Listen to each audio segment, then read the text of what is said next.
Hey there guys, I just wanted to share a little project I've been doing with my HPI Mini Trophy truck. There's been a little bit of talk lately about people wanting to do sway bars and whatnot, and hadn't really seen anything done, so I thought I'd try to come up with something, and I want to show you what I came up with. So let's start with the rear end. Lift up this guy here. So what we got in the back is a wire going from one side to the other. Now for those of you that aren't real familiar with what sway bars really do, they're not a torsion bar. Torsion bar would be permanently connected, like in the middle, and that would be more like a spring action. But on a sway bar, it's free to move. It's just one bar all the way across, free to move from one side to another. And what that does is it makes it so that there's no resistance for the truck going up and down. So it actually has zero impact on jumping or landing or anything like that. But what its purpose is to keep the truck from leaning as much. When you go into a corner, this one over here is being pushed up when it leans like that, and it has a tendency, that bar wants to stay straight instead of twist. So what that basically wants to do is it wants to lift this side up with this side. Well, while lifting that up, it basically makes the truck stay down a little bit tighter. Now there's a lot of things you can do with a sway bar. One of them is you can have like a larger one in the back or a larger one in the front, and that's going to affect the handling, as in oversteer or understeer. In fact, I did run this truck with just the rear one for a little bit just to test it out, and I had nothing on the front, and it was pretty interesting. The truck would turn on a dime. I mean, it would just literally spin out very, very fast. It was kind of entertaining, but probably not real good for high speed. So anyway, the way I went about doing this is down in here, down in this in the aluminum suspension arm, I drilled a hole and I put a 440 thread stainless steel screw through there, and then up on top here is just one of those little body mounts that you get in your extra parts package, and it already has the hole in the bottom, and it has a little slot in there that you'd put your little body pin through. Well, I just screwed that on, and I drilled the hole a little bit bigger for this rod. That's another thing, you can make this rod bigger or smaller depending on how much action you want. The bigger you make them, the less the car is going to lean, but the bigger you make them, the less flexibility you'll have for off-road. So for slower off-road stuff, these really aren't a great idea. But if you like going fast and turning fast, these are a great deal. So let me kind of show you what it does a little bit, if I can get this propped up here. When you lift just one side, you'll see, if you look real closely, you'll see the other side starts to go up just a little bit. Now that doesn't seem like much, but it's pretty dramatic in the way it handles.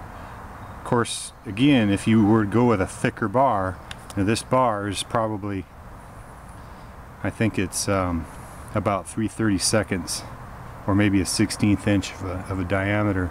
You could go bigger and you would have a lot more action from one wheel going up than you would with what I have right now, but this makes a pretty remarkable difference. Let me show you what I got on the front end.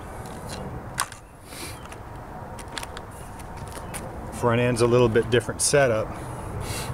You're not able to drill through the aluminum knuckles because of course you got your steering, and that would kind of mess with how your bar would align to it. So I had to find a spot that doesn't really move when you steer it, and that's this upper A arm. So with that upper A arm,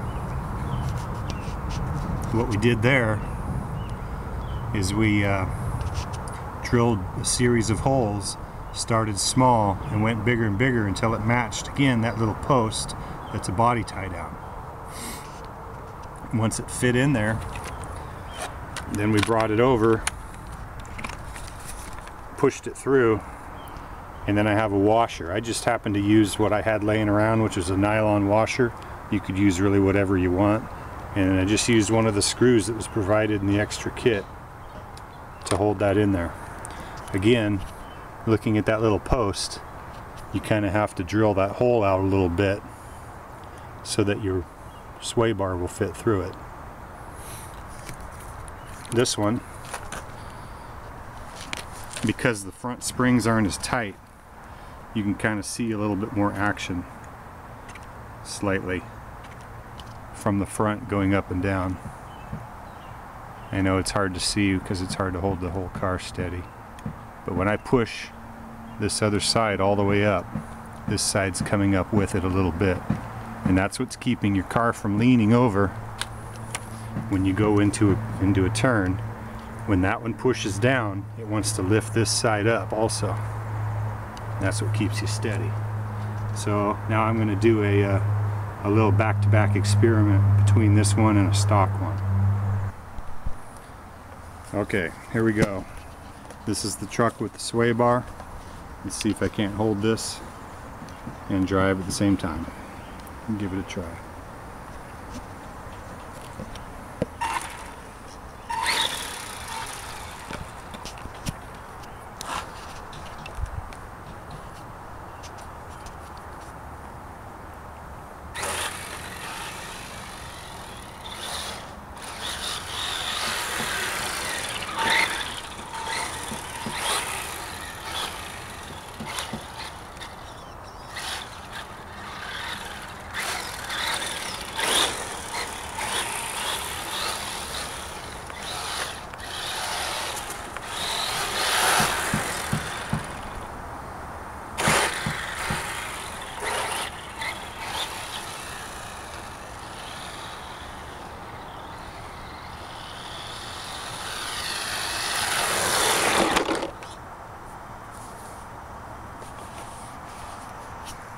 So hopefully that showed a little bit.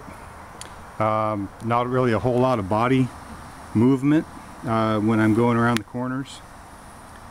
Now I'll show you the stock one.